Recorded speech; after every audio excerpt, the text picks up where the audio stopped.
ప్రతి మనువు స్వర్గంలో ముందే ముడిపడుతుందా? ఆ మాటే నిజమైతే ఈ చట్టం విడగొడుతుందా?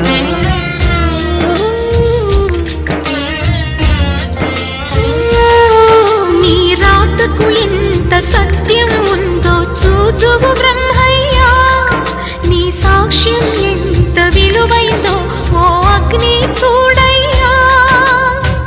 నువ్వు రామా అరుంధతి, ఇదే నీ దర్శన ఫలమైతే ఎటైనా దాగిపోవమ్మా. నిజంగా పెళ్లికి బలముంటే సూటిగా ఇటు దిగి రావమ్మా. పందిరి వేసిన ఆకాశానికి ఇవ్వమ్మా ఆహ్వానం, పీటను వేసిన ఈ నేలమ్మకి ఇవ్వమ్మా ఆహ్వానం.